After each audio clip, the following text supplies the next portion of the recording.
Assalamualaikum warahmatullahi wabarakatuh. Perkenalkan, nama saya Ilmia Pratiwi, mahasiswa dari Universitas Negeri Malang, jurusan S1 Pendidikan IPS. Di sini saya akan menjelaskan mengenai kebudayaan Indonesia pada masa prasejarah, yaitu zaman Neolitikum.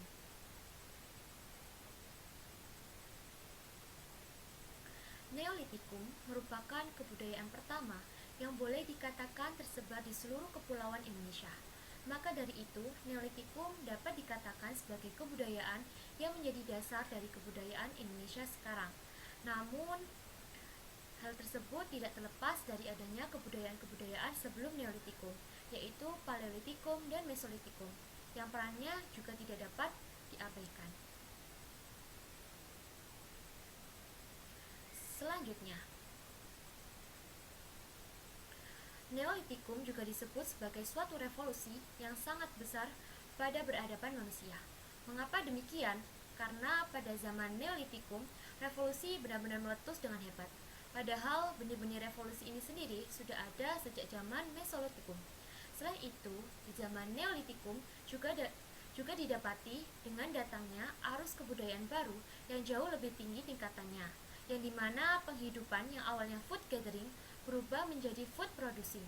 Dari adanya perubahan ini tidak terlalu nampak, namun mampu memberikan efek perubahan yang sangat besar dan mendalam pada perekonomian dan kebudayaan bagi seluruh umat manusia.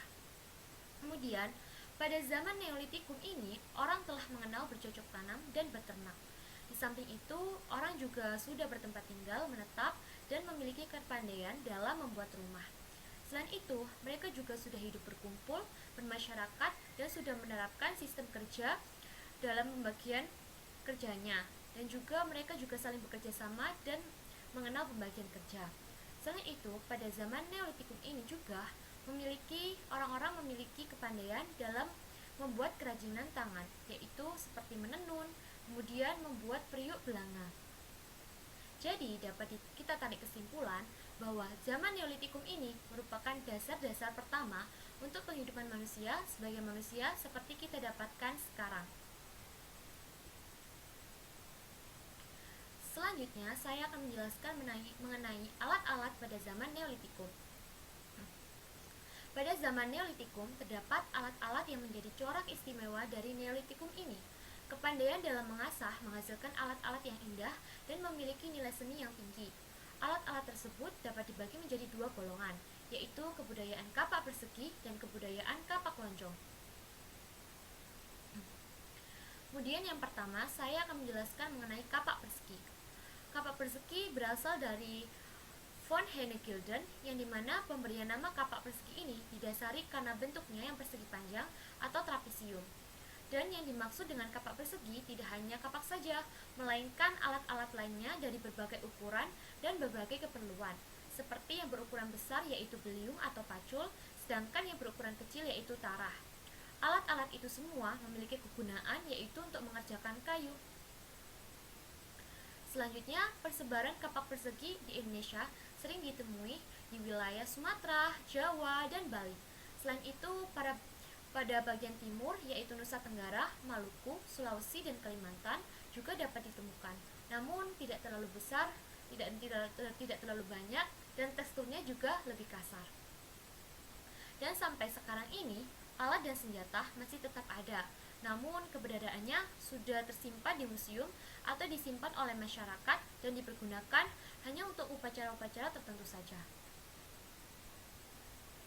Kemudian selanjutnya yang kedua yaitu kapak lonjong. Kapak lonjong memiliki bentuk yang lonjong. Ujungnya yang agak lancip ditempatkan di tangkai dan ujungnya lainnya bulat diasah sehingga tajam. Kebudayaan kapak lonjong ini sering juga disebut sebagai Neolitikum Papua karena sering sekali didapatkan di Irian Papua. Kapak lonjong sendiri mempunyai berbagai bentuk, yang besar dinamakan Walzenbell dan yang kecil dinamakan Kenbell. Dan daerah pusat kapak lonjong di Kepulauan Indonesia terdapat di wilayah Irian. Namun, kapak ini juga dapat ditemukan juga di Seram, Gorong, Tanimbar, Leti, Minahasa, dan Sarawak, Kalimantan Utara.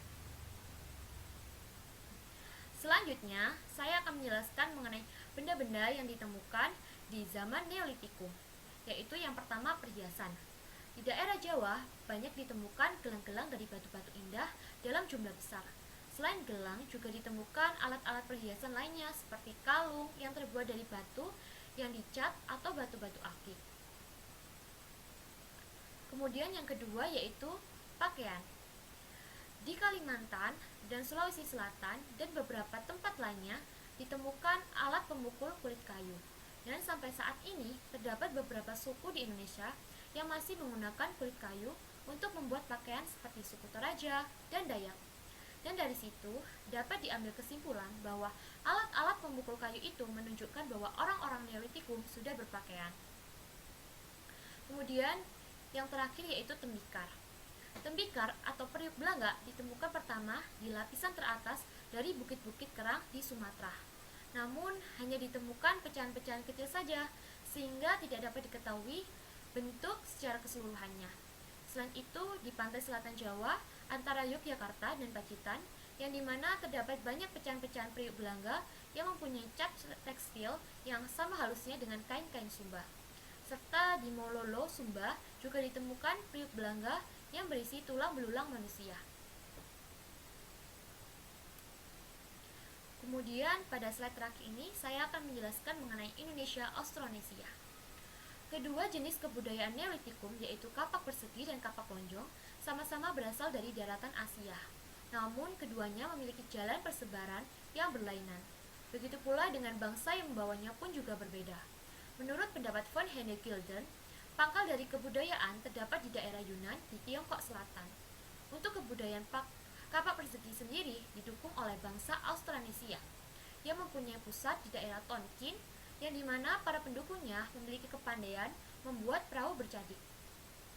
Perahu bercadik itulah menjadi ciri khusus dari kebudayaan kapak persegi yang membawa orang-orang Neolitikum menyebarkan kebudayaannya ke Malaysia Barat, kemudian menuju Indonesia, baik wilayah Sumatera, Jawa, Bali, sampai terus menuju ke timur. Sekian penjelasan dari saya, kurang lebihnya saya mohon maaf sebesar-besarnya. Wassalamualaikum warahmatullahi wabarakatuh.